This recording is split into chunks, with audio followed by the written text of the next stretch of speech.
Aujourd'hui, nous plongeons dans les profondeurs du système judiciaire pour explorer des affaires qui ont secoué les tribunaux et choqué l'opinion publique. Des évasions violentes aux effondrements émotionnels, en passant par des actes de fureur inattendus et des crimes glaçants, nous allons revenir sur des moments où la tension et le drame ont dominé les salles d'audience. Préparez-vous à découvrir des récits qui vous feront remettre en question la nature de la justice, de la santé mentale et de la brutalité humaine. Restez avec nous pour une exploration captivante de ces affaires judiciaires extraordinaires. Numéro 8. L'évasion violente et le procès d'Esteban Carpio. Une tentative de fuite désespérée a viré au drame mortel. Un meurtrier présumé a terrorisé le tribunal avec une confrontation violente et saisissante et une comparution hantante. Le déchaînement de violence d'Esteban Carpio a secoué Providence, Rhode Island. En avril 2005, lors d'un braquage qui a mal tourné, une octogénaire a été poignardée. L'horreur a redoublé lorsque, durant son interrogatoire policier, Carpio a maîtrisé le sergent-détective James Allen, s'est emparé de son arme et lui a tiré dessus à 2 reprises. Les dernières paroles glaçantes du détective Allen, « Je crois qu'il va me tuer », ont résonné juste avant que Carpio ne se jette par une fenêtre du 3e étage, dans une tentative frénétique de s'échapper. Malgré une vaste chasse à l'homme, Carpio a été appréhendé dans l'heure. Tragiquement, le détective Allen a succombé à ses blessures. Salué comme un officier héroïque qui a donné sa vie pour protéger la communauté, la première apparition de Carpio au tribunal a sidéré tout le monde. Son visage était gravement enflé et il portait un masque anti-crachat, laissant la salle d'audience sous le choc. Bien que sa famille ait allégué que les blessures étaient dues à la brutalité policière, une enquête du FBI a conclu qu'elles avaient été infligées durant sa violente tentative de fuite. Au procès, la défense a plaidé la folie de Carpio, mais les témoignages ont décrit le meurtre comme froid et prémédité. Le jury a rejeté l'argument d'aliénation mentale et l'a déclaré coupable. Lors du prononcé de la sentence, Carpio a exprimé de profonds regrets pour la douleur causée. Il a été condamné à la prison à vie sans possibilité de libération conditionnelle pour meurtre, plus 20 années supplémentaires pour agression. Sa présence spectrale au tribunal a marqué les esprits, poussant beaucoup à réfléchir. Comment une figure aussi terrifiante se compare-t-elle à quelqu'un qui s'effondre complètement lors d'une procédure judiciaire ? Numéro 7. L'effondrement émotionnel de Blanca Regalado sous le poids des accusations de tentative de meurtre. Une agression brutale au couteau a déclenché un tumulte au tribunal alors qu'une confession glaçante et une profonde détresse émotionnelle secouaient le système judiciaire de Floride jusqu'à ses racines. Blanca Regalado, 53 ans, fait face à des accusations de tentative de meurtre à Miami, après avoir poignardé son époux à 6 reprises. Les rapports de police ont révélé un aveu effrayant. Elle l'a agressé parce qu'elle en avait assez de lui et l'a traité d'ivrogne. Informée que son mari survivrait, Blanca a répondu avec une froideur déconcertante « Non, je le veux mort ».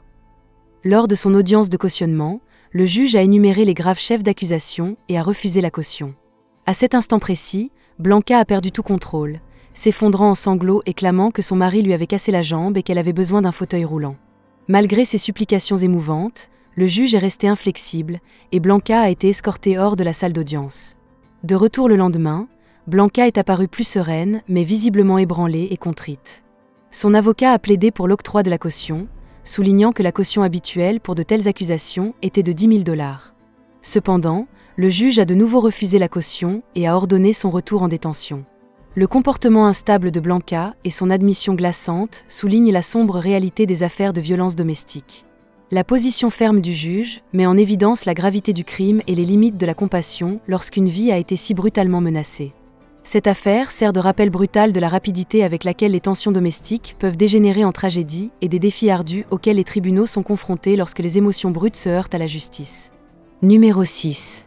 La violente résistance de Latasha Williams au tribunal. Le décorum du tribunal s'est effondré alors qu'une accusée désespérée résistait violemment à son arrestation, déclenchant l'une des crises les plus incontrôlables jamais observées. À Las Vegas, Latasha Williams était confrontée à de graves accusations de mise en danger d'enfants et d'enlèvement. Pourtant, ce ne furent pas seulement les allégations qui attirèrent l'attention. Son audience de compétences mentales se transforma en une scène chaotique que personne n'oublierait. Tout au long de l'audience, Latasha interrompit sans relâche la juge, refusant de coopérer ou de maintenir son calme. Les tensions s'intensifièrent rapidement lorsque les agents du tribunal tentèrent de l'escorter hors de la chambre. Dans une démonstration choquante de défi, elle enroula ses jambes autour du cou d'un agent, hurlant « Laissez-moi partir ». La situation dégénéra en un chaos ingérable si vite que la juge Jackie Glass activa le bouton d'urgence. Il fallut les efforts combinés de 4 agents pour enfin maîtriser Latasha, la plaquant au sol. Même alors, elle persista à vociférer bruyamment, ne montrant aucun signe d'apaisement. La juge Glass a par la suite qualifié cet événement de la plus importante crise judiciaire qu'elle ait jamais observée au cours de sa carrière professionnelle. La férocité même de la résistance de Latasha a stupéfié toutes les personnes présentes et a souligné l'imprévisibilité inhérente des procédures judiciaires lorsque les problèmes de santé mentale se croisent avec des accusations graves. Cette éruption sauvage au tribunal soulève des questions cruciales sur la manière de gérer les accusés aux prises avec des conditions psychologiques pendant les processus légaux. Elle éclaire également les défis formidables auxquels sont confrontés les juges et les agents qui s'efforcent de préserver l'ordre tout en veillant à ce que la justice soit rendue équitablement et en toute sécurité. L'explosion violente de Latasha a peut-être dominé les gros titres, mais c'est le récit plus profond d'une accusée troublée, prise entre les strictes exigences de la loi et les complexités de la maladie mentale, qui perdure longtemps après que le drame judiciaire se soit estompé. Numéro 5. La fureur silencieuse et l'explosion soudaine de Percy Phillips. Un silence profond, alourdi de tension, a éclaté lorsque l'avertissement d'un tribunal a tourné à la violence. Une explosion retentissante a déclenché une arrestation spectaculaire et stupéfiante. La saga juridique de Percy Phillips s'est distinguée nettement des autres, caractérisée par des années de mutisme et une tension palpable. Accusé d'avoir menacé un officier de police qui avait précédemment témoigné contre lui, Percy est resté complètement silencieux pendant une longue période, refusant obstinément de communiquer. Son silence inébranlable a rendu pratiquement impossible pour son avocat de la défense de formuler un dossier adéquat. Lors d'une audience cruciale visant à déterminer la compétence mentale de Percy à comparaître, la pression a atteint son paroxysme. Percy lui-même a prévenu les personnes présentes dans la salle d'audience qu'il pourrait exploser. Chacun a ressenti la gravité de ses paroles, mais nul ne pouvait prévoir les événements qui allaient suivre. Alors que le procureur présentait les arguments de l'État, Percy perdit soudainement tout contrôle. Sans aucun précurseur, il craqua, déclenchant un pandémonium instantané dans la salle d'audience. Le personnel de sécurité intervint rapidement, et les agents furent contraints de déployer un tasé sur Percy pour le maîtriser. Après avoir été tasé, il s'effondra, mettant fin à l'épisode violent. Suite à cet incident choquant, des experts médicaux évaluèrent l'état psychologique de Percy et le déclarèrent inapte à être jugé. Son dossier fut ensuite classé, laissant de nombreux observateurs se demander l'origine d'une telle dégradation et quelles mesures alternatives auraient pu être mises en œuvre. Le moment de Percy Phillips au tribunal sert de rappel frappant de l'équilibre délicat entre la santé mentale et le système judiciaire. Il soulève des questions cruciales sur la manière dont les tribunaux gèrent les accusés aux prises avec des problèmes de santé mentale et les limites de la patience et des procédures établies lorsque les tensions sous-jacentes finissent par éclater.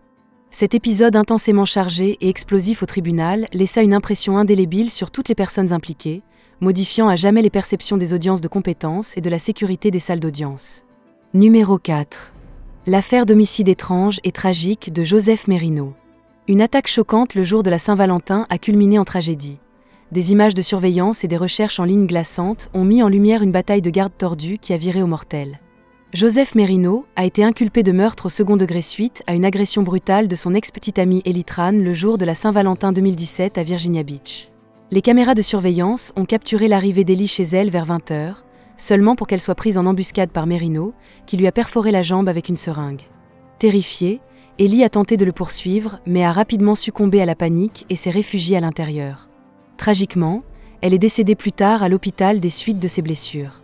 L'agression aurait été liée à une amère dispute de garde concernant leur fille en bas âge. L'avocat de la défense de Merino a affirmé qu'il était loin de la scène à ce moment-là, mais les relevés téléphoniques ont présenté un compte rendu contrasté, le plaçant là pendant l'attaque.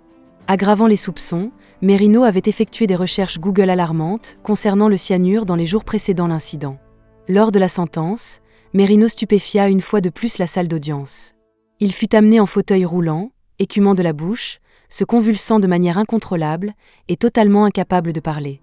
Les médecins expliquèrent que ces symptômes découlaient d'un stress sévère lié au procès.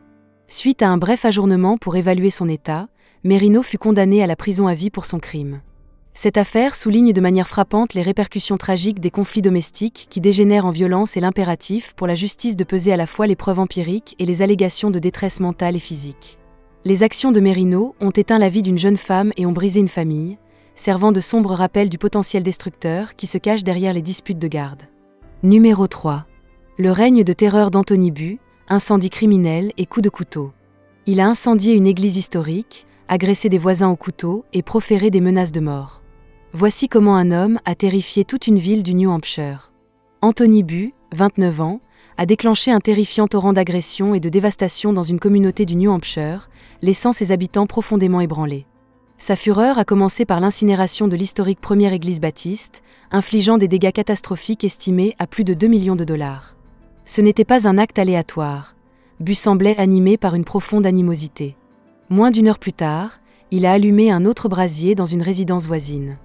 Heureusement, les systèmes d'arrosage ont contenu les flammes avant que l'incendie ne puisse se propager davantage. Quelques jours après les incendies criminels, la série de violences de bave s'est intensifiée. Il a sauvagement poignardé 2 résidents d'un complexe de condominium. Les victimes auraient été ciblées parce que Buave croyait qu'elles étaient des informateurs de police liés à l'enquête sur l'incendie de l'église. Des témoins ont décrit la scène comme horrible. Le sang était omniprésent et Buave a fut paniqué, laissant les voisins profondément traumatisés. Les autorités ont appréhendé Bu devant l'appartement de sa sœur sur Tanelan. Il était trempé de sang, ses vêtements saturés du sang des victimes de coups de couteau, peignant un portrait effroyable de l'état violent de l'homme. Les procureurs ont déclaré sans équivoque que Bu représentait une menace significative pour la sécurité publique, s'opposant fermement à sa libération. Lors de l'audience de cautionnement, le comportement troublant de Bave a persisté. Il a proféré des menaces glaçantes, notamment « Vous devriez me donner une caution de 500 $ pour que je puisse poignarder mon cousin à mort, peut-être tuer mon oncle Kevin, peut-être même le découper et le manger sur un feu. » Ces déclarations ont souligné le danger inhérent qu'il représentait. Finalement, Bave a plaidé coupable à 9 chefs d'accusation de crimes graves. Lors de la sentence, il a exprimé des remords et un désir de changement personnel. Malgré cela, il a reçu une peine sévère, 25 ans à perpétuité derrière les barreaux, assurant la protection de la communauté contre de nouveaux préjudices. Numéro 2. L'acte odieux de Kimberly Kesley contre Jolene Cummings. Une collègue brutalement poignardée avec des ciseaux, son corps jeté et jamais retrouvé. Le chaos qui a suivi au tribunal a illuminé une psyché sombre derrière le crime. Le 12 mai 2018, une agression mortelle a eu lieu à l'intérieur du salon de coiffure Tangle à Fernandina Beach lorsque Kimberly Kesley a attaqué mortellement sa collègue Jolene Cummings avec une paire de ciseaux. Suite à ce meurtre brutal, des images de surveillance ont capturé Kesley conduisant le véhicule de Jolene vers un parking voisin avant de l'abandonner. Les restes de la victime ont ensuite été déposés dans une benne à ordures, mais malgré des recherches exhaustives, le corps de Jolene n'a jamais été retrouvé, laissant derrière lui une énigme obsédante. Jordan. Les procédures judiciaires durant le procès de Kesley furent tout sauf tranquilles. Elle perturba perpétuellement la cour, proférant des insultes et accusant même son propre avocat de collusion avec la famille de Jolene. Kesley allégua, en outre, que le juge était complice d'une dissimulation, exacerbant les tensions.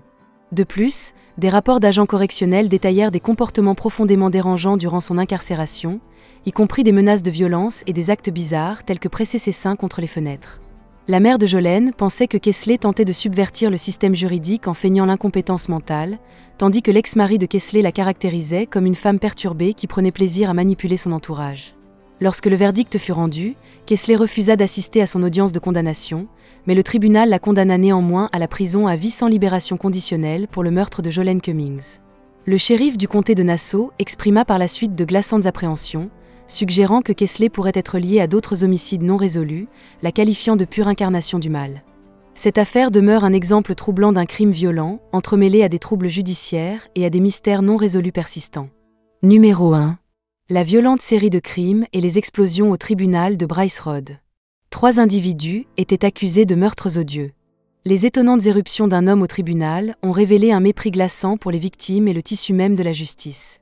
Bryce Road faisait face à de graves accusations à Louisville, Kentucky, inculpé aux côtés de 2 complices, Annan Carter et Jacka Taylor, pour la torture barbare et les meurtres de 2 frères, Larry Ordway et Maurice Gordon, tous 2 âgés de seulement 19 ans. Les corps des victimes ont été découverts sur un terrain désert par un passant qui a immédiatement alerté les services d'urgence. Initialement, Road a nié toute participation à l'atrocité. « J'écris au bar social et à la clue, vous savez, je leur écris, vous savez, je vois ce qui se passe, vous savez. » Cependant, l'un de ses complices a avoué avec des détails effroyables, racontant comment le groupe avait contraint les frères à implorer pardon avant de les poignarder à plusieurs reprises et de jeter leurs corps dans des caisses. Malgré des preuves irréfutables, Road a véhémentement affirmé que les procureurs montaient un dossier contre lui, accusant même le tribunal de fabriquer des preuves pour assurer sa condamnation. Tout au long de ses comparutions au tribunal, Road a habituellement perturbé les procédures par un comportement scandaleux. Il a menacé le juge, l'a accusé d'avoir une relation inappropriée avec le procureur et l'a qualifié de raciste. Dans un moment particulièrement répugnant, Rod a souri et fait des gestes offensants directement à Marie-Reine, la mère en deuil des victimes, provoquant une profonde réaction émotionnelle qui a nécessité que la sécurité l'escorte hors de la salle d'audience. Le mépris flagrant et la défiance de Rod au tribunal ont dominé les gros titres, éclipsant la fin tragique des deux jeunes hommes. Indépendamment de ces provocations constantes, le jury a déclaré Rod coupable. Il a été condamné à la prison à perpétuité sans possibilité de libération conditionnelle, mettant fin à son règne de terreur. Ces confrontations incessantes avec les juges sont devenues tristement célèbres, soulignant la profonde friction entre un accusé violent et un système judiciaire s'efforçant de le tenir responsable. Ces affaires nous rappellent la complexité du système judiciaire et les défis auxquels sont confrontés les juges, les avocats et le personnel de sécurité face à des comportements extrêmes. De l'évasion violente d'Esteban Carpio à l'effondrement émotionnel de Blanca Regalado, en passant par la résistance de Latasha Williams et l'explosion de colère de Percy Phillips, chaque cas souligne les limites de la patience et les implications de la santé mentale dans le processus légal. Les crimes de Joseph Merino, Anthony Bu, Kimberly Kesley et Bryce Rod ont également mis en lumière la brutalité des conflits domestiques et les mystères non résolus. C'est tout pour aujourd'hui, j'espère que cette vidéo vous a éclairé sur ces récits troublants. N'oubliez pas de liker, de partager et de vous abonner pour plus de contenu. Dites-nous en commentaire quelle affaire vous a le plus marqué. À bientôt.